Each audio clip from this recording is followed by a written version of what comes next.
48 years, the one thing that American Democrats and progressives have consistently lacked is a voice to represent them. The 1/3 who say they're pro-life. The ones who oppose the sold-out Biden-Harris anti-life agenda. The very ones who oppose our nation's radical abortion policies and just want sanity restored so that we as Americans can address the tough decisions that people in our nation face every single day. These 1/3 are people who want to listen, not interrupt, learn, not steamroll, and craft sound, humane public policy. Maybe even run for office themselves one day. But in 48 years, no one has raised that flag until now. My dear friend Terrisa Bukovinac has life experience on the issues of life. She founded Pro-Life San Francisco to be a voice for our nation's most vulnerable and defenseless human beings in a very progressive city.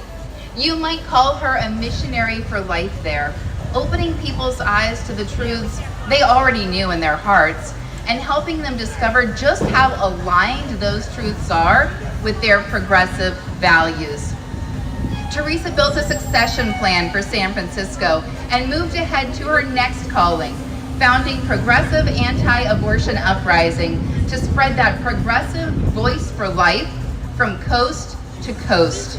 She has spoken truth to power and has learned how to harness that power to shape the course of our nation.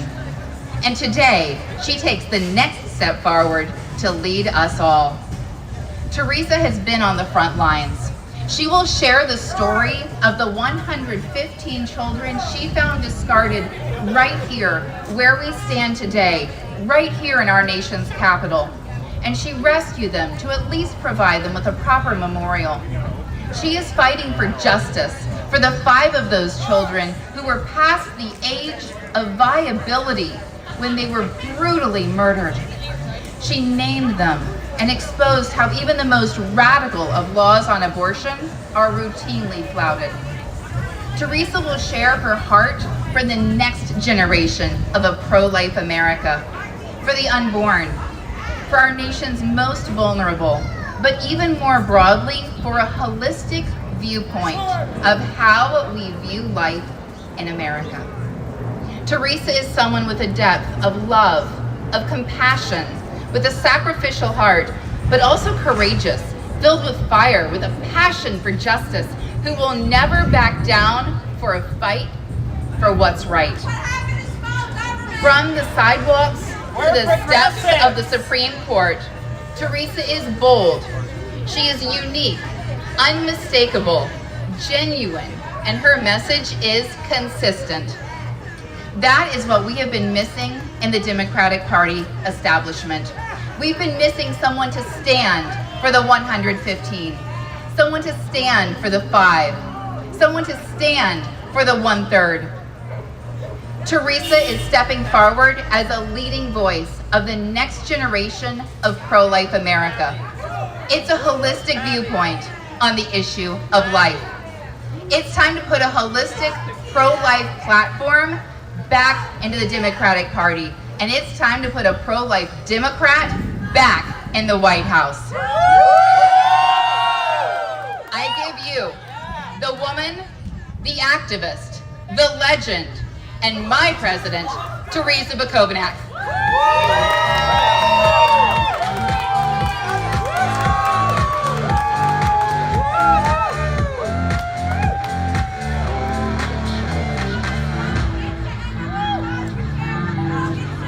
Thank you guys all so much for being here. It is an honor to be here with you all today.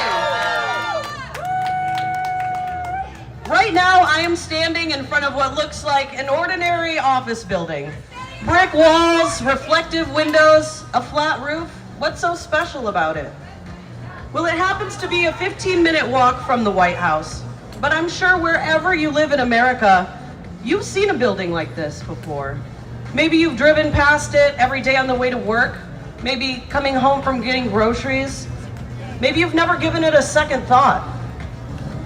Have you ever thought about the trash that leaves this building? You know, historians tell us that you can learn a lot about a society by its trash. Used coffee filters, a secretary's microwaved lunch, maybe once in a while, a paper shredder truck shows up. I was here on Trash Day in March of 2022 with my good friend Lauren Handy. Only the truck that showed up that day wasn't here to pick up paper. It was here to pick up bodies, human bodies. You see, this building might look pretty nice from the outside, but on the inside, on the 4th floor, it is one of the ugliest places in our nation. It is where Cesare Santangelo runs his Washington Surgery Center, where he murders preborn children into the 3rd trimester for no medical reason. This is at the point when a baby can survive outside of the womb. Bodily autonomy can be vindicated at this point by giving birth and allowing a child to live. But instead, Santangelo breaks their defenseless bodies. And he has said on camera that should a child survive his abortion attempt, they will still not leave this building alive. On Trash Day, I spoke with the truck driver, and I told him what was in those boxes. I told him that if he gave us those boxes, we would ensure that these children received a dignified burial. He agreed. On that day, the remains of 115 human beings left this building. I know because I saw them with my own eyes. And some of them I held in my hands. They were unmistakably human. We did ensure that 110 of these babies were buried, but 5 of them were not buried because 5 of them are evidence. Their bodies showed wounds consistent with violent federal crimes. For example, Harriet sustained a stab wound in the back of her skull, the hallmark of an illegal partial birth abortion method. And so, conflicted, and after some deliberation, I did something that I hate doing. I called the police. And you know what they did? Nothing. They refused to do an autopsy, they refused to do an investigation, and they put these babies' bodies into storage indefinitely. You can learn a lot about a society from its trash. You know, it occurs to me that this building is a lot like America. Too often politicians will cover up the real problems Americans are facing and instead busy themselves with trying to make everything look good from the outside. My own Democratic Party is so quick to take credit for preventing a recession. Meanwhile, millions of Americans are still working multiple jobs and struggling to make ends meet. 3/4 of abortions are caused from financial problems, not from free choice. Republicans claim to be champions of schools and education, but instead of focusing on learning lost during the pandemic, they've got all the wrong priorities. Drag queens, book censorship, sports.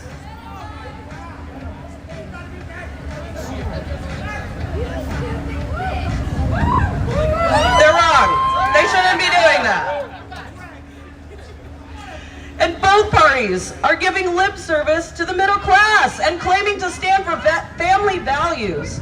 And yet, to this day, the United States still completely lacks basic pro-family policies like paid parental leave and universal birth coverage.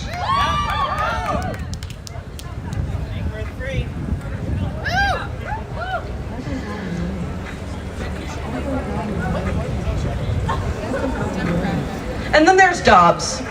And I celebrate the overturning of Roe versus Wade. I celebrate the countless grassroots activists who brought us to this moment.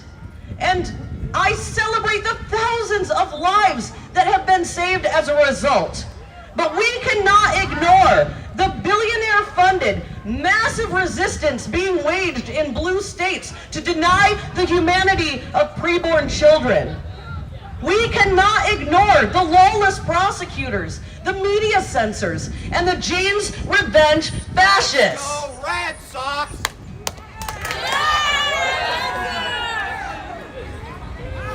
Sticking your head in the sand and pretending like a few slanted polls means everything is not a strategy. And pretending like millions of pro-life Democrats like myself don't exist isn't a strategy either. The right to life must be protected at every age, everywhere. Yes. And that is why I'm running for President of the United States. I know I'm not a household name, so I'm going to introduce myself. I'm Terrisa Bukovinac. I am a proud pro-life progressive. And after working several Fortune 500 companies, I left the corporate world to become a full-time community activist. I am the founder of Pro-Life San Francisco and Progressive Anti-Abortion Uprising. In my years of advocacy, I have worked with people from across the political spectrum. And what I found is that we have a lot more in common than the news media would have us believe. The fact that 1 in 4 Democrats considers themselves pro-life and a majority of Democrats want abortion restricted in the 3rd trimester shows us that our political binary is not working. We're in a time of crisis. This is a time of cruelty and injustice, but this is also a time for realignment, a moment that screams out for new leadership. I am a millennial, I am a woman, and I am an atheist. And any one of those things would be a barrier, but I get to contend with all 3: ageism, sexism, and prejudice. I'm also not a millionaire. I won't be taking any money from the fossil fuel industry, and I certainly won't be taking any of Planned Parenthood's blood money. All this to say that I'm not running to win. I am running to be a voice for the voiceless. And with your support, I can expose the human rights atrocities happening in nondescript buildings like this across America. Any FCC TV station is required to run the ads of all federal candidates. And we will together expose this injustice. My opponents act as if abortion is a single issue. But that's not true. Abortion is deeply tied to some of the worst problems that we have in America. Anti-union laws cause lower wages, which causes abortion. A racist criminal justice system causes incarceration, which causes a lack of support, which causes abortion. Employers who write letters saying that they'll pay for their employees' abortions, but refuse to provide basic accommodations for pregnant people in their workplace cause abortions. Policies that fail to expand affordable housing cause houselessness, which causes abortions. We cannot address the abortion crisis in this country without a holistic, intersectional, and whole life approach. We must be guided by the principle that every single human being deserves the right to live in safe and sustainable communities. If you share that principle with me, then I invite you to join the Bukovinac for President community. You can find us at bfp2024.com and across social media platforms. Join me in fighting abortion extremism wherever it may appear. And join me in fighting for the vulnerable, whether it's on the border, on death row, or in the womb. The political landscape is dismal. We all know it. Somehow, the two least trusted people in the world are the front runners to lead our nation. The only way that we can course correct is to get back to the basic, fundamental human rights of life, liberty, and the pursuit of happiness for all human beings. No human being deserves to be treated like trash. And together, we can build a world where no American will be. In March of 2022, I held those babies, this baby, in my hands. And our leaders, our government, wants to pretend like this children and children like them all across the nation have justice. A better world is possible, and it starts with us. Thank you. I'm going to be singing a song written by Terrisa Bukovinac. Thank you so much, Terrisa. If you know it, sing along.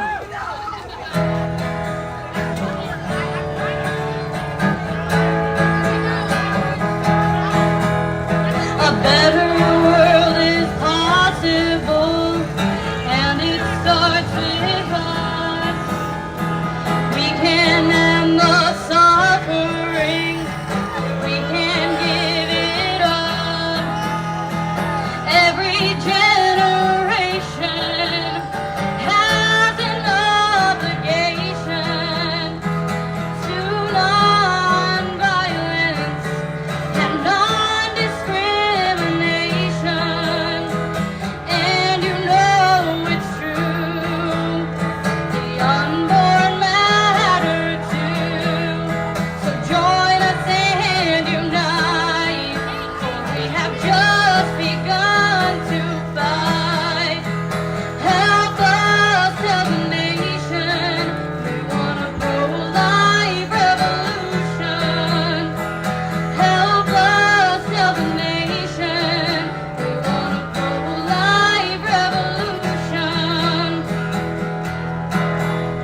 The world can be a scary place when you're just getting by, and there's no comfort or warm embrace to make you even want to try. Let's come together from across the land to end the stigma and shame. Let's be there for each other, and let's loosen and break the chains. And you know it's true. The unborn matter too.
everybody. Happy to take some questions, you know, if you don't get shouted down.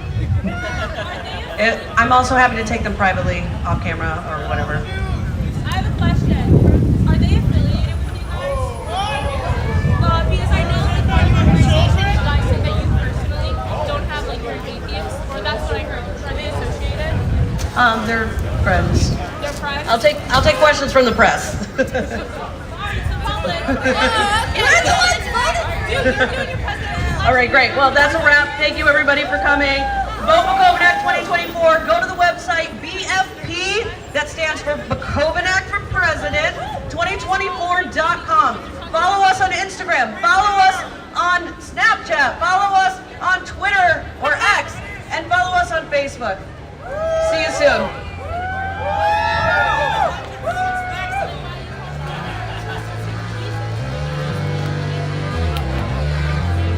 Terrisa, I just have a super quick question before I end the live stream. You did actually say in your presentation that basically you're not running to win, you're running to have this be a voice. Yes. Can you just like, sort of straight up, can you describe the tactic being kind of employed here? Like, is this an extension of your activism? Yes, absolutely. This is a protest campaign. I'm here to disrupt the status quo in my party on this issue, and to help get people on both sides of the political aisle to embrace their pro-life views more consistently. The tactic is really to create the space for pro-life Democrats for a winnable campaign in the future, and to also show the victims of abortion through ads. Are you actually going to try to pursue like ballot access in the individual Yes, states? I am going, because that's how I will be able to run the ads. So I'm going to try to get on the ballot in between 5 and 10 states, but mostly I'll be raising money to run the ads in those states. So that's a lot of like petitioning and stuff like that. It can be, yeah. to Some access. states it's not as hard as others, so I'm going to be targeting the states where it's easiest to get on the ballot. And you know, time will tell how successful I am at doing that. Right. But I'm just going to take one step at a time and do my best to make a difference in this election cycle. Are there any particular states that you're kind of targeting? New Jersey, DC,